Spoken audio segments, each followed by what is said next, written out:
Hello everybody, welcome back to another video about the life in Japan. In this video, I'll share about things that other countries need to adopt from Japan. So the first thing is punctual trains. And living in Canada, it's very difficult to find or really rely on train schedules to be on time. Most of the time you have to arrive at a stop 5 minutes early because the bus or train might not be there on time, or maybe they'll be late or they'll arrive early, or whatever the reason is. It's not really reliable. In Japan, even if you're 1 minute late, they'll make an announcement about that, and you'll essentially just know when you will take that train. So other countries really need to have this sense of punctuality when it comes to public transportation. The second thing is to actually walk on one side of the road. I kind of made a video about that, but in Japan, usually if you're walking, you walk on the left side and the opposing traffic will walk on the right side. This is true almost everywhere, whether you're in a city, a rural area, big road, small road.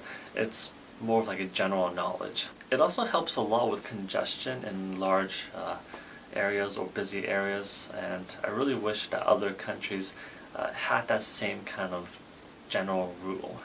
The third thing is game centers. This might seem a little bit strange if you haven't been to Japan, but they're essentially large arcades that you could play games, you could win prizes, you could play slot machines, and various other things you can do with other friends. And you might find other arcades in Western countries, but not as sophisticated or as complex as game centers in Japan. The fourth thing is a little bit strange, but is to have fewer garbage bins in public. By bringing garbage back to your homes or to designated disposal areas, it can help reduce rubbish and also make the streets in public look much nicer. So even the busiest streets in Japan are spotless with hardly any garbage on the ground. The fifth thing is to include taxes in prices. If you're shopping in the US, in Canada, or anywhere else, you'll always see something costing like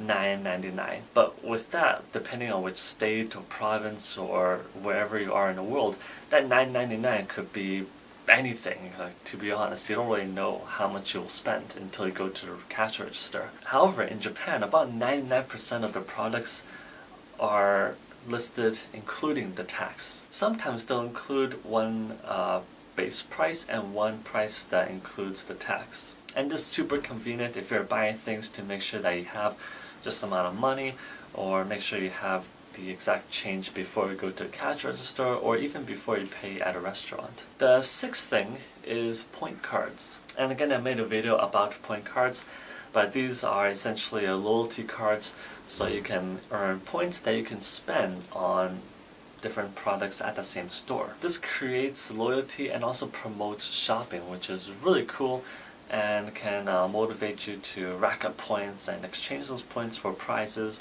or to save money on future products. The seventh thing is real convenience stores. Now usually if you think of convenience stores back at home in whatever country you are in, not in Japan, you'll think of like sketchy areas usually run by like one person, and you only go there for like a pack of gum or a slushie. But for Japan, convenience stores are like actually convenient. You can do and buy almost anything there. You can send faxes, you can make photocopies, you can go to an ATM, you can buy underwear, buy milk, buy beer, buy clothes, buy perfume, buy laundry detergent, buy lunch boxes.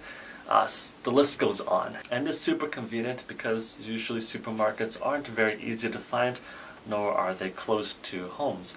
So convenience stores are literally a few minutes away, and you can pick up and buy almost anything you need. The eighth thing is to have menus on counters. So usually in a Western country, if you want to buy something, you would stand behind somewhere and look up at the menu and try to figure out what you want before you go to the cash register. In Japan, however, usually when you want to buy something, you don't even look up there, you look at the counter, and there's a menu that has all the food and drinks that you need. This makes it very easy for foreigners or for people who aren't really native at that language to still choose and know what they want to buy. And again, I can't say for most countries, but in Western countries, they don't have that system.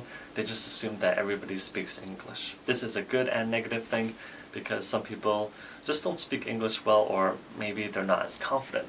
So having the menu there really helps those people to adjust to the system. The ninth thing is to have pocket Wi-Fi. And this is super strange because Wi-Fi in your pocket, what does that mean? Essentially, it's a little pack, looks like a battery pack, or maybe even smaller than some, and you have a data plan on it, but it has a Wi-Fi signal. So your data plan is just a normal data plan, and you can connect to any device you want.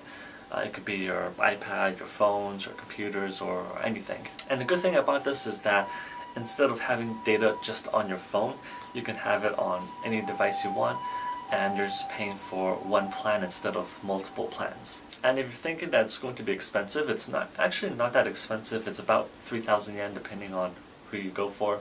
And most of them include unlimited usage, which is really cool. So those are some things that I wish other countries copied or at least adopted from Japan.